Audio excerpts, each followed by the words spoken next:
datang ya di kantor kami. Ini kantor baru minggu kedua ini dipakai. Jadi Jumat yang lalu, Jumat yang lalu kita peresmian di sini. Alhamdulillah ini.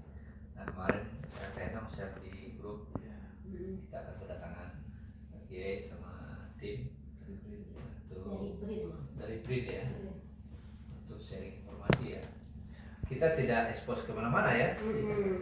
Nah, tapi kalau itu nanti memungkinkan ya nanti kita undang yang lebih luas. Iya. Iya.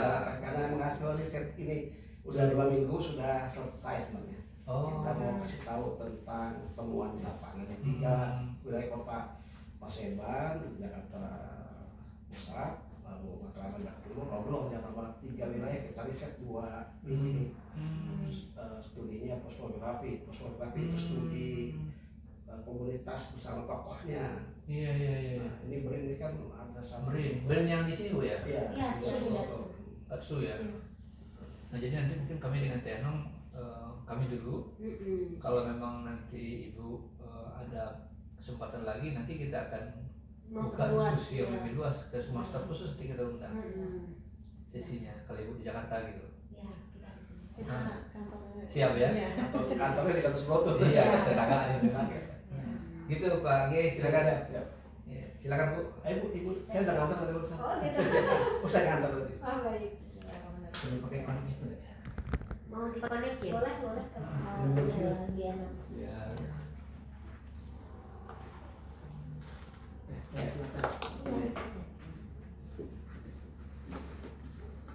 Biasanya di bawah ada.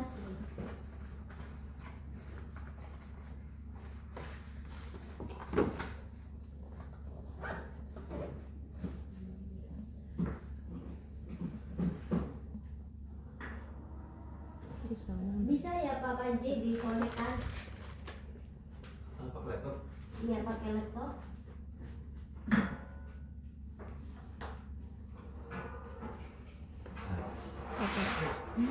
Cuma itunya ya Scan. Oh bisa, udah. Ada. Nah. Kalau udah biasa presentasi memang semuanya ya. Sudah siap Ibu.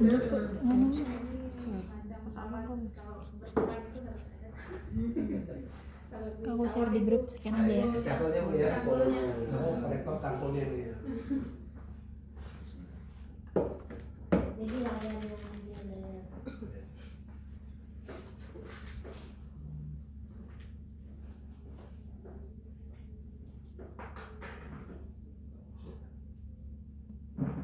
Nah itu dia.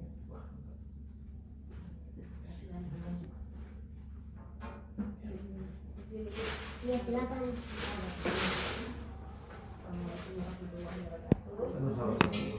Kami berterima kasih banyak banget ini dan Pak John sudah berkenan menerima kami untuk sharing tentang riset kami.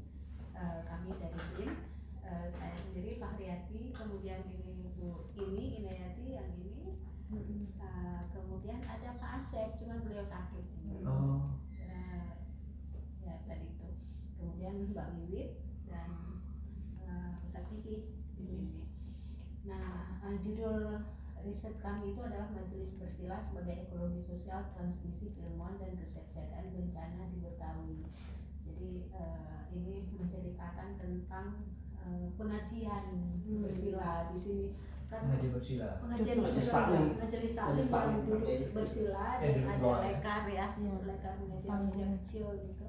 Nah itu yang kita coba lihat di si majelis taklim ini dan kita koneksikan dengan ekologi sosial terkait dengan kesiapsiagaan bencana. Kenapa sampai detik ini, kenapa harus kita kaitkan dengan bencana? Karena wilayah Jakarta ya sama-sama kita tahu banyak sekali bencana, termasuk banjir yang sudah menjadi kebiasaan kita. Kemudian juga tadi juga sempat baca tentang megatrust yang kemudian kami kemarin meneliti juga bukan di Jakarta tapi di sekitar Jakarta itu Banten, Depok, kemudian ke sana itu ada sesar Baribis juga seperti itu. Jadi sebenarnya kita tidak sedang dalam wilayah yang tenang dan aman yang jauh dari bencana, tapi kita sedang berada di dalam posisi itu yang memang kita harus selalu aware, selalu sadar terhadap bagaimana untuk kesiapsiagaan menghadapi bencana itu. Bencana ini sebenarnya tidak hanya dari rusak itu ya, tapi dari kita sendiri. Kadang-kadang ketika ada bencana lalu sibuk sendiri, jadi kita yang menciptakan korbannya juga seperti itu. Nah, sehingga kami ini kan selama ini yang dilihat BMKG, BNPB itu kan cukup aktif ya dalam arti untuk dari sisi teknologi apa yang harus disiapkan kan segala macam. Nah, bagaimana dengan sisi kita sendiri? Kita sendiri siap nggak sih apa yang kita miliki gitu? Saya itu dan teman-teman dari itu concern juga terhadap pengetahuan lokal. Nah, kita juga punya sumber-sumber di pengetahuan lokal itu. Nah, di Betawi ini punya apa gitu? Ternyata majelis bersila ini atau pengajian bersila ini juga setelah kita kaji, mereka juga punya alat untuk mempertahankan diri, tetapi tidak diangkat gitu. Tidak muncul dan tidak aware terhadap itu. Nah, ini hasil riset selama 2 minggu ini nih yang terlihat. Tadinya ini pasti ada sesuatu ini yang membuat masyarakat Jakarta itu sebenarnya bisa dari diri sendiri yang mempertahankan, di samping pemerintah juga menyiapkan untuk itu, karena dua-duanya harus dijalan antara agama, pengetahuan lokal dan teknologi. Karena teknologi ini kalau nggak didukung oleh pengetahuan lokal dan agama, dia akan berjalan sendiri dan punya keterbatasan gitu. Banyak kejadian itu saya juga pernah riset kemarin itu. Kadang-kadang tsunami udah naik tapi nggak berfungsi alatnya gitu, dia nggak bisa memberi pengetahuan. Kenapa? Karena unpredictable gitu situasi itu. Kadang-kadang lebih cepat tsunami gitu. Nah, kalau ilmu lokal itu kadang-kadang karena sudah dididik terus gitu, spontanitas langsung bergerak gitu untuk menyelamatkan diri. Salah satunya di Aceh itu ada istilah smong. Begitu kata smong keluar, itu langsung mereka pergi. Tidak, bukannya melihat ikan yang sedang loncat-loncat karena air menyurut gitu kan. Tapi mereka langsung pergi karena kata-kata smong itu. Dan mereka selamat di tahun 2004 itu cuma 3 orang yang meninggal. Dibandingkan dengan wilayah lain. Itu di Simulu ya. Di sebelumnya. Sebelum mungkin pernah dengar Bapak itu. Itu karena ada pengetahuan lokal itu, ada tradisi. Ini sangat produktif gitu ya. Sangat produktif. Dan 3 orang meninggal itu apa alasannya? Itu hasil riset. Karena kembali lagi mengambil ijazah belum terambil. Oh, pulang ke rumahnya. Pulang ke rumah ngambil, udah diambil sama tsunami. Enggak cukup waktu lagi. Memang udah kepanggil itu, dan memang di situ aja. Yang satu lagi ini lupa Pak pisau untuk kebutuhan nanti, jadi ngambil lagi. Ya itu udah memang ketentuan Tuhan ya, memang di situ umurnya kan. Nah, seperti itu. Karena mereka sebenarnya bisa menyelamatkan diri dengan 90 tahun. Ini juga kemarin kami ke beberapa lokasi kita ya. Paseban, Matraman dan Rawabelong. Cukup banyak ternyata ulama-ulama kita yang punya penyelamat ya, kalau boleh kita bilang, baik itu dari sisi agama, kemudian dari sisi mentreatment majelisnya seperti itu. Nah, ini belum ada yang mengeksposnya supaya terus digunakan dan secara bijak itu memanfaatkan itu secara baik gitu. Nah, ini menurut kami perlu kita ekspos. Kami rencana mau membuat ini sama adik ini peta gitu. Jadi peta istilah prosopografi ya. Jadi satu alat analisis untuk melihat sejarah dan koleksi yang sekarang tidak kepada individu tapi secara kolektif gitu. Nah, titik-titik apa yang dimiliki oleh ulama dan terutama pengajian bersila ini yang bisa kita share ke BNPB, ke mereka yang inilah yang concern terhadap bencana dan juga pemerintah secara umum gitu, supaya bisa dimanfaatkan secara baik dari sisi bukan teknologi tapi kita membantu dari sisi masyarakat itu sendiri. Masyarakat itu sendiri. Nah ini rencana kami, insya Allah 2 hari lagi ini selesai kami dan siapa yang mau mengambil manfaat nanti.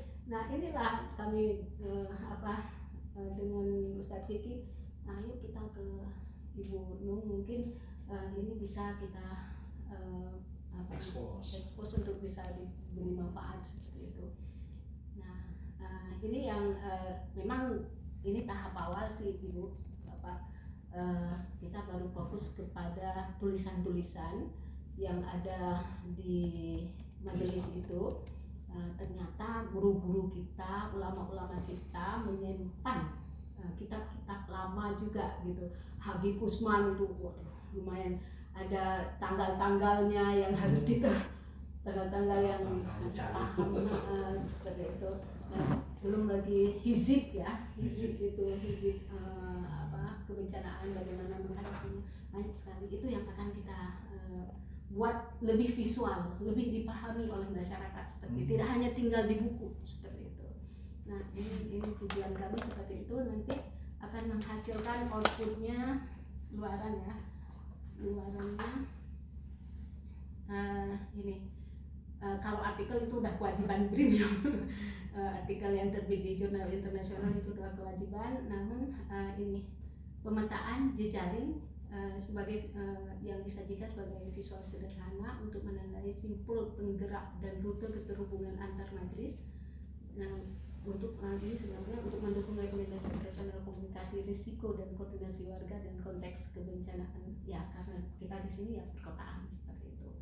Nah ini rencana yang produk yang akan kita hasilkan nantinya, mudah-mudahan dalam akhir November ini sudah selesai. Sudah ada produknya, bukan sudah selesai. Yang perlu dikoreksi tentunya dan perlu kita uji coba juga seperti itu gitu. Itu Ibu. Oke, sebenarnya risetnya selesai. Enggak, kita 2 hari lagi. Oh, 2 hari lagi. Ini udah boleh dikatakan kita udah bisa ngomong tadi itu kan. Kita sudah punya data. Datanya sudah ada ya. Nah, untuk outputnya itu akhir November itu harus diambil di BRIN, makanya siapa yang mau memanfaatkan ini kalau kita nggak bisa mengekspos kan gitu. Seperti itu ya. Tujuannya. Tujuannya seperti itu. Iya. Ibu. Ya. Itu dulu barangkali ya. Sama Ibu kalau Pak Seban langsungnya itu pakai Haji Yusuf Aman, untuk Matraman Jawa Timur ke Jamal El Asim, untuk Nabullah ke Haji Abdul Rahman satu Tadinya mau ke Kuitang juga tapi Kuitang belum bisa tembus, masih proses karena Kuitang langganan banjir Ciliwung belum bisa masih proses. Jadi nanti keluarnya itu dalam bentuk rekomendasi itu Bu ya? Iya. Bukan rekomendasi sih, pemetaan ya. Pemetaannya ya.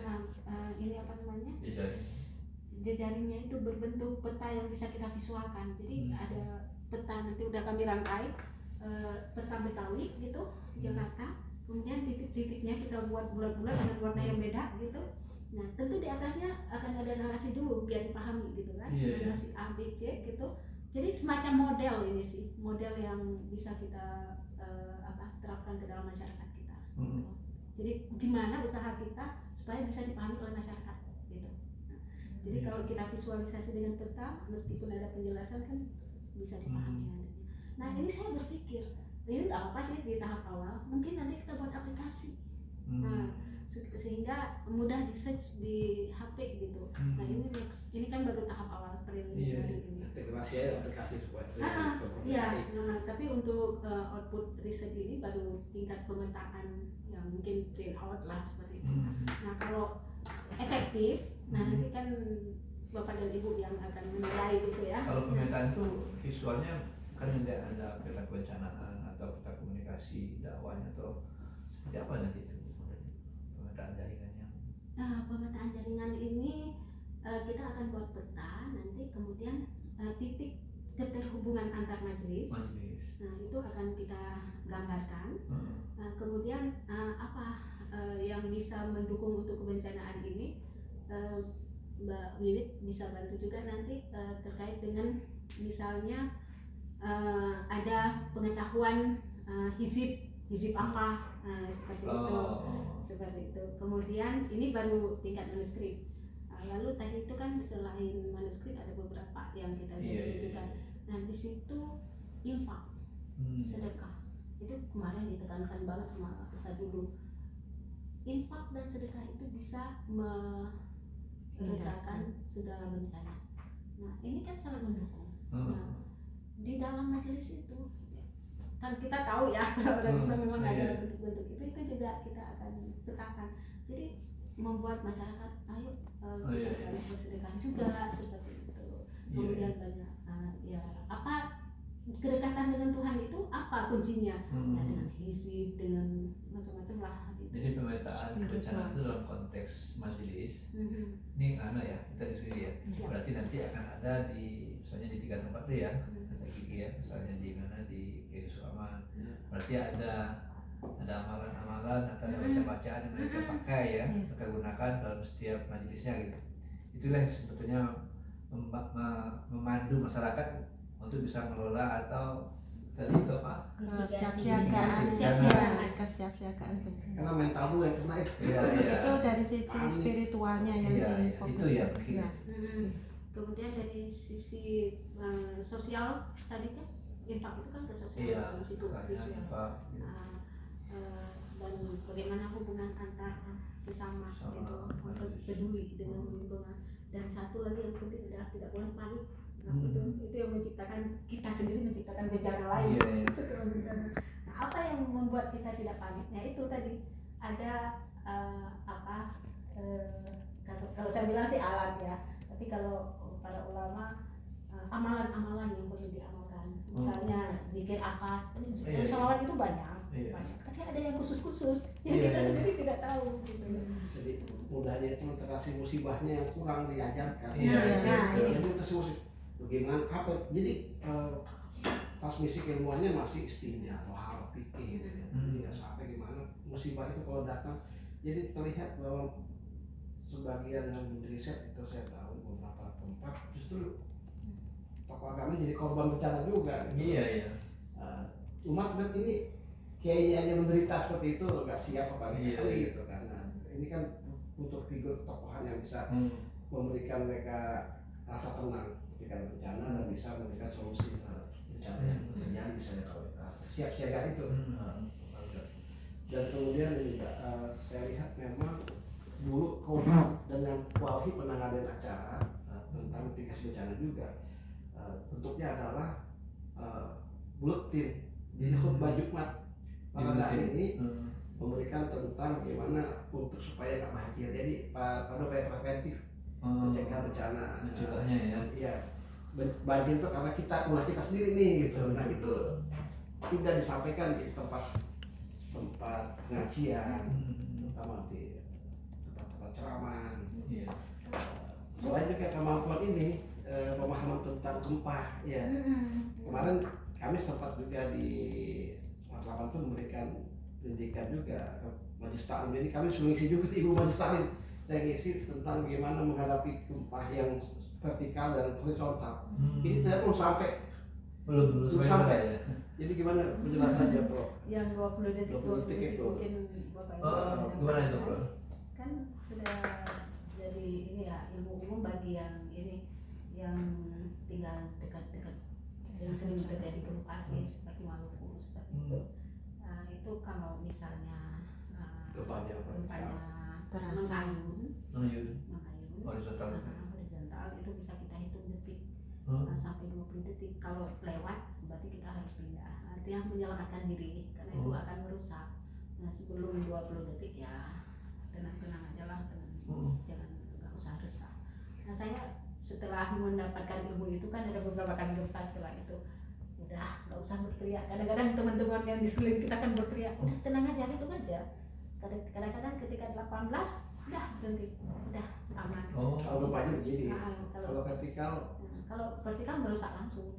Saya itu di Aceh ya, saya bedanya begini sama vertikal gimana? terasa mental atas. mental. Saya itu 2 kali menghadapi gempa yang seperti itu. Pertama yang tahun 2004 waktu di Aceh. Kemudian 2016. Nah 2016 begini. Di Aceh juga. Di kampung saya di PD itu di Aceh ya. Ibu orang PD. Iya.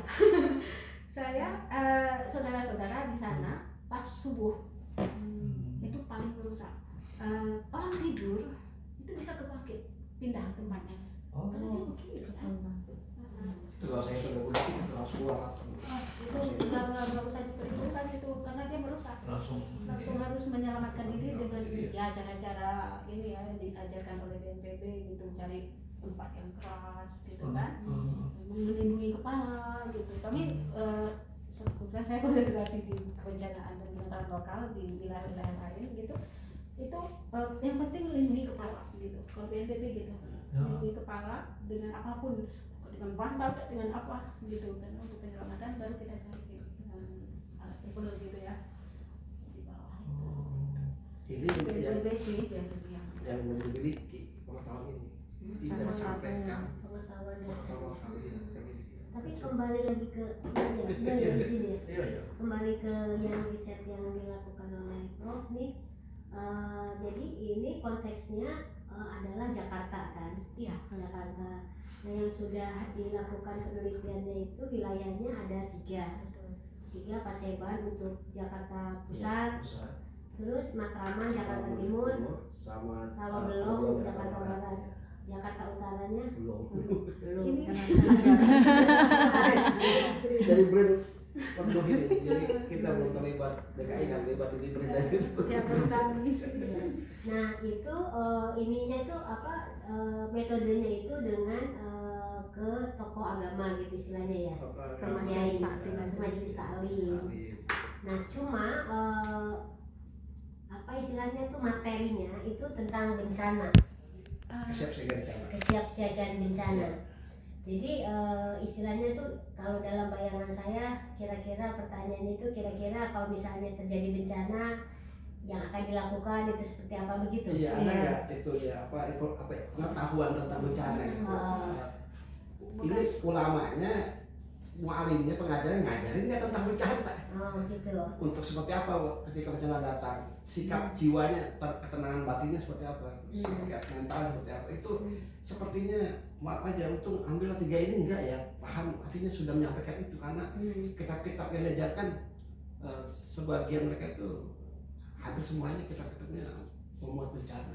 Artinya dari yang diajarkan oleh para kiai yang dihubungi itu tersampaikan ya untuk majelisnya itu, untuk majelisnya. Lumayan bagus tadi. Nah kalau ini kan mau di exposure ya hasil penelitian ini kira-kira kan pengennya seperti itu. Nah dari misalnya dari penelitian itu apakah bisa itu pertanyaan saya ini ya dari 3 wilayah itu misalnya. Apakah itu bisa dijadikan kayak semacam representasi untuk semua wilayah Jakarta? Itu pertanyaan saya yang pertama ya. Terus yang kedua, ya Jakarta kan memang selalu dibilang ya karena dekat dengan laut gitu ya, kita lagi tenggelam lah apa, makanya kemudian ada program Giant Wall segala macam ya. Nah ini kan wilayahnya jauh dari laut, bukan misalnya di Jakarta Utara. Makanya pertanyaan saya kan Jakarta Utara ini karena kan kayak Jakarta Barat kayaknya wilayahnya jauh dari Matraman juga sama, terus apa tadi Paseban juga gitu kan. Nah berarti itu enggak, apakah itu termasuk ke dalam yang bencana itu, rawan bencana. Kalau misalnya seperti itu kan berarti ini rawan bencananya itu mungkin kayak gempa sama banjir. Ini juga kebakaran karena pada kebakaran. Ya bencana tidak terbatas hanya yang hal seperti itu. Iya. bagaimana kesiapsiagaan mereka secara spiritual, apakah melalui majelis taklim itu disampaikan kalau menghadapi ini kita harus tawakal atau berserah diri. Nah itu kan rujukan para ulama melalui kitab-kitab itu ternyata itu sebenarnya sudah ada, tapi mereka itu belum mengajarkan sepenuhnya karena hanya sesekali jika ada yang bertanya, jadi nggak dibahas secara khusus. Iya. Jadi dari temuan itu sebenarnya dari materi kitabnya ada, tetapi dari pihak pengajarnya, kiainya itu tidak belum karena tidak menganggap bahwa itu tuh bagian dari yang urgent untuk disampaikan. Betul. Kan bencana untuk mengatasinya tidak harus menunggu terkena bencana dulu baru ada tindakan. Maksud kami mengedukasi para biar ustadz ulama itu mengedukasi para jemaahnya bagaimana aware dengan bencana, yaitu tadi bencana kan tidak hanya gempa bumi, gunung meletus gunung Merapi, tapi yang di sekitar kita pusing kerusuhan kerusuhan bencana sosial kerusuhan kemarin Agustus tawuran gitu. Iya kayak kemarin. Bagaimana mendoktrin jemaah ya nggak mendoktrin menyampaikan. Jadi sebenarnya dari penelitian ini kan yang ingin dituju atau tujuannya gitu ya, itu kayak semacam lebih mengaktifkan peran tokoh masyarakat gitu ya. Betul. Untuk mensosialisasikan atau menjelaskan terkait ini bencana ini. Salah satunya Ibu, karena kita kan tadi itu ada produk, berharap masyarakat secara umum juga paham terkait dengan produk kita gitu. Nah makanya produk itu apa sebenarnya? Produk itu pemetaan tadi itu. Peta-peta ini titik-titiknya. Peta ini dengan simpul ini visual grafik atau peta titik digunakan sebagai ilustrasi untuk memberitahu kepada masyarakat seperti itu. Nah ini yang mau kita buat nanti semacam model ya. Selama ini kan model yang ditampilkan oleh BNPB itu kan di dalam web ada itu titik-titik kebencanaan dan Inaris kalau nggak salah ini judulnya gitu. Ulangan juga kerjasama dengan BNPB untuk wilayah lain seperti itu. Nah ada kekurangan, ada gap gitu. Ini kok belum ada yang masuk tentang agama dan kehidupan lokal wilayah itu. Kita coba isi. Itu gapnya situ ya. Isi gap itu. Nah jadi kalau misalkan harus mencari gap di mana sih yang belum kita masukkan. Nah ini kebermanfaatannya di samping dari ulama yang memang mereka punya dokumen yang dari dulu itu Habib Usman kan abad ke-17 atau 18 seperti itu. Mereka baca seperti itu. Tapi bagaimana penerapan ke dalam jemaahnya? Itu satu. Kemudian produk kita tidak hanya eksklusif untuk mereka juga, tapi untuk masyarakat juga. Makanya ya terpikir juga, wah ini bagus juga kalau dimasukkan ke aplikasi. Nah ini sebagai preliminary research yang paling awal ini baru 3 kita dikasih kesempatan ini 3 lokasi. Nah ini kalau bisa bermanfaat itu bisa memperluas lagi nanti mungkin titiknya terutama selatan itu kan. Sesal Baribis itu kan di selatan.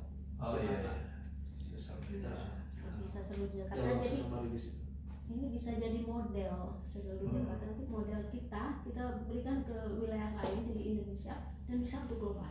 Saya berharap seperti itu. Kita kan sekarang kalau UNESCO itu berbasis lokal untuk global gitu kan, apa dimanfaatkan oleh global. Seperti itu sih tujuannya, nanti mungkin tidak setengah-setengah kalau bisa ya, bisa ke dunia juga, berharap seperti itu. Mudah-mudahan. Jadi mungkin perlu ada uji coba memang nanti kan. Kalau ini seperti 3 titik ini sudah selesai semua Pak ya?